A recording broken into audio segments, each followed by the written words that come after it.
Hello students, Praveen உத்ராத்தில் second பேப்பரில் 6th கொஸ்டினுக்கான டிப்பணியில் அனுகரன் Siddhant அது பார்க்க போகிறோம். இதுக்கு 2 கேட்டிருக்காங்க, 10 மார்க், ஒன்றுக்கு 5 மார்க்கு. அதில் நம்ம நிறைய இந்த தடவை இம்பார்ட்டண்ட்டுக்கான கிட்டத்தட்ட எல்லாமே போட்டாச்சு. இது ஒன்று தான் லாஸ்ட்டு. அர்த்த சங்கோச் பார்த்தோம். அதுக்கு அடுத்தது அனுகரன் சித்தாந்த். இது இம்பார்ட்டண்ட். இது பார்த்துடலாமா? அனுகரன் சித்தாந்த்.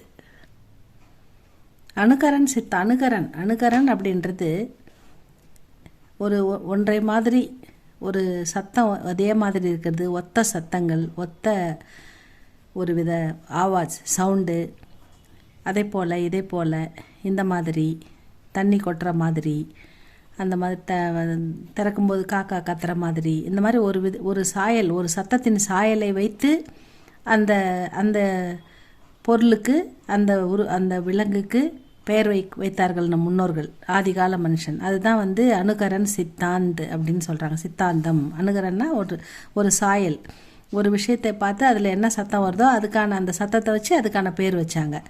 ஒரு மிருகம் என்ன சத்தம் போடுதோ அந்த சத்தத்தை வச்சு அந்த மிருகத்துக்கு பேர் வச்சாங்க. அப்படின்ற மாதிரி இந்த அனுகரன் சித்தாந்தன்றது ஒரு சாயல், அந்த சத்தத்தின் சாயலை வைத்து அந்த பொருளுக்கு பேர் வைக்கிறது அப்படின்ற சித்தாந்தம். அந்த சித்தாந்தம் அனுகரன் சித்தாந்தம். பாஷாக்கி உற்பத்தி கைசே ஹுயி, மொழி எப்படி உருவாகியது? அது மொழி, பாஷாக்கி உற்பத்தி, மொழி எப்படி உருவாகியது? இஸ் பிரஷ்னக்கே, இந்த கொஸ்டினுக்கு உத்தர் பானேக்கி, பதில் பெறுவதற்காக கோஷிஷ் கை சாலோசே, பல வருடங்களாக, பல ஆண்டுகளாக இதற்கான முயற்சி தொடர்ந்து கொண்டிருக்கிறது. கை வித்வானோ நே இஸ் சம்பந்தமே अपने अपने विचार प्रकट किए हैं. நிறைய அறிவியல் அறிஞர்கள் இது சம்பந்தமான தங்களுடைய கருத்துக்களை अपने விச்சார் பிரகட் தெரிவித்திருக்கிறார்கள். இந்த வாதத்தில், இந்த சித்தாந்தத்தில் 2 மார்க்கங்கள் அனுசரிக்கப்படுகின்றன. இஸ் வாதியா சித்தாந்துக்கே 2 மார்க யோ ஹை, 2 மார்க்கம் இருப்பதாக தெரிவிக்கப்படுகிறது. பிரத்யக்ஷ மார்க்க, பரோக்ஷ மார்க்க. பிரத்யக்ஷ மார்க்கன்றது நேரடி வழிமுறை, பரோக்ஷ மார்க்கன்றது மறைமுக வழிமுறை. இந்த கோட்பாட்டிற்கு 2 வழிமுறைகள் இருக்கின்றன அப்படின்னு சொல்கிறாங்க. ஒன்று நேரடி, இன்னொன்று மறைமுக முறைன்னு பார்க்கலாம்.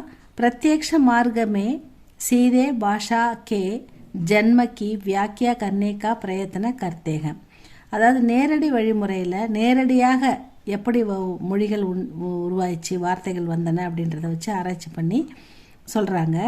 பரோக்ஷா மார்க்கமே, மறைமுக வழியில் பாஷாக்கே பிராச்சீன் அவர் வர்த்தமான் ரூபோங்கே, அதாவது பழைய காலத்தில் இருந்த வார்த்தைகளை, பயன்படுத்தப்பட்ட வார்த்தைகளையும் வர்த்தமான் ரூபம் இப்போ பேசப்படுகின்ற வார்த்தைகளையும் துல்னா கர்க்கே, ஒப்பிட்டு பார்த்து, கம்பேர், துல்னானா கம்பேர் பண்ணி, பாஷா கி உற்பத்தி கா நிர்ணய கர்னே கி கோஷிஷ் கி ஜாத்தி ஹை, மொழி எப்படி தோன்றி இருக்கும் அப்படின்னு நிர்ணயம் பண்ணுறதுக்கு முயற்சி பண்ணுறாங்க. அனுகரன் சித்தாந்த் பிரத்யக்ஷ மார்க்க கா ஏக் பிரமுக சித்தாந்த் ஹை. இந்த அனுகரன் கோட்பாடு, இந்த அனுகரன் சித்தாந்த் அப்படின்றது நேரடி வழிமுறை, பிரத்யக்ஷ மார்க்கு கா ஏக் பிரமுக சித்தாந்தக, நேரடி வழிமுறையை வெளிப்படுத்தக்கூடிய ஒரு முக்கியமான சித்தாந்தம், ஒரு முக்கியமான கோட்பாடு அப்படின்னு சொல்கிறாங்க. அனுகரன் சித்தாந்துக்கே சமர்த்தக் மான்னேக, அந்த அனுகரன் சித்தாந்தத்தை ஏற்றுக்கொள்ளப்பட்ட ஒன்றாக இருக்கிறது. கி பாஷா கி உற்பத்தி அனுகரன் சே ஹுயி, பாஷையின் மொழி உற்பத்தி, மொழி தோன்றியது அனுகரணம் ஒரு காரணமாக இருக்கலாம் என்று ஏற்றுக்கொள்ளப்பட்டிருக்கிறது. ஆதிம் மனுஷியனே, ஆதிகால மனுஷன் அப்பனே ஆஸ்பாஸ்கே, தனக்கு அருகில், தனக்கு எதிரில், பக்கத்தில், ஜான்வரோ और प्रकृति से सुनाई पड़ने वाली अलग अलग ध्वनियों का अनुकरण करके पहले कुछ शब्द बनाए कि फिर उनसे भाषा बनी. அதாவது ஆதிகால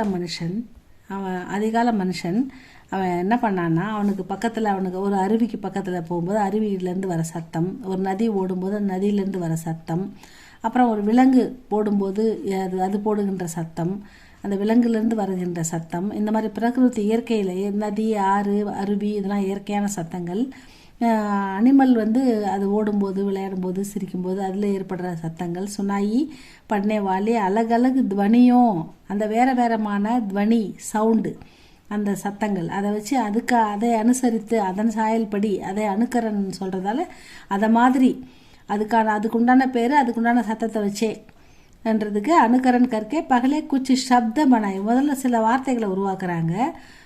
அந்த சத்தத்தை வச்சு அது அந்த வார்த்தைகளை உருவாக்குறாங்க, கண்டுபிடிக்கிறாங்க. அதுக்கப்புறம் ஃபிர்வின்சே அந்த வார்த்தையிலேருந்து பாஷா பணி மொழி உருவாக்கி இருக்கலாம் அப்படின்னு ஒரு சித்தாந்தம் சொல்லப்படுகிறது. காவ் காவ் கி ஆவாஸ் சே கௌவா, காக்கான்னு கத்தத்தில் அது காக்கா அப்படின்ற மாதிரி கௌவா அப்படின்ற பேர் வந்திருக்கலாம். நது நது ஆவாஸ், இந்த நது நதுன்ற ஆவாஸிலேருந்து சத்தத்துலேருந்து நதி அவரு கே அப்படின்ற சத்தம் வந்திருக்கலாம். கேஹு கேஹு கி துவனிசே, அந்த கேஹு கேஹுன்ற கத்துற சத்தத்துலேருந்து கோயல் கோயல், அதாவது கோயல்னா குயில், அந்த ஆதி சப்தபணி, இப்படிப்பட்ட சத்தங்கள் இப்படிப்பட்ட வார்த்தைகள் உருவாகி இருக்கலாம் அப்படின்னு நினைக்கிறாங்க. ஹம் எஹ் மான் சக்தேக, நாம் வந்து சில விஷயத்தை ஏற்றுக்கலாம், மான்னா ஏற்றுக்கலாம், ஒபே பண்ணலாம். எதுக்குன்னா குச்சு ஹது தக்கு, சில சத்தத்திலிருந்து இஸ் பிரகார் பாஷா கே சப்த, இதன்படி பாஷையுடைய வார்த்தைகள், ஒரு சில வார்த்தைகள் சில சத்தத்தை வச்சு சப்த பனே ஹோங்கே உருவாக்க முடியும். மகர் அணுக்கரன் அந்த சாயலை வச்சு இன்ஹி சப்தம் சே, இந்த சத்தங்களை இந்த அணுக்கரன்னா ஒரு விஷயத்திலிருந்து வருகின்ற சத்தங்களை வச்சு பூரி பாஷா கா மன்னா விஸ்வசனீய, அதாவது முழு பாஷையுமே இந்த மாதிரி சத்தங்களை வச்சு தான் உருவாக்கி இருக்கும் அப்படின்றது வந்து ஏற்றுக்க முடியாததாக இருக்கிறது. எப்படி இந்த சில வார்த்தைகளை வச்சு ஒரு பெரிய மொழி உருவாகி இருக்கும், அது ஏற்றுக்கொள்ள முடியாதது அப்படின்றாங்க. நஹி லக்தா வகு அசம்பவ் யா லகுதா சா லகுதா, அது வந்து ஒரு சில வார்த்தைகளை வச்சு ஒரு பெரிய மொழி எப்படி வரும் அப்படின்னு அது அனேபிள் அசம்பவ் அப்படின்னு சொல்கிறாங்க. ஃபிர்பி அணுக்கரன் சித்தாந்துக்கோ காஃபி மகத்துவபூர்ண மானியத்தா ஹுயிக, அதாவது இருந்தாலும் இந்த அணுக்கரன் சித்தாந்தத்தை வந்து ஒரு மகத்துவபூர்ணமானதாக ஏற்றுக்கொள்ளப்படுகிறது அப்படின்னு சொல்கிறாங்க. ஃபிர்பி அணுக்கரன் சித்தாந்த் காஃபி மகத்துவபூர்ண மானியத்தா ஹுயிக, இருந்தாலும் இந்த அணுக்கரன் சித்தாந்தம் வந்து ஒரு மகத்துவபூர்ணமாக ஏற்றுக்கொள்ளப்பட்டிருக்கிறது. தெய்வீ உற்பத்தி சித்தாந்துக்கே பாத், அதாவது தெய்வீ உற்பத்தி தெய்வத்தால் உருவாக்கப்பட்டதுன்ற ஒரு சித்தாந்தத்தை அடுத்தது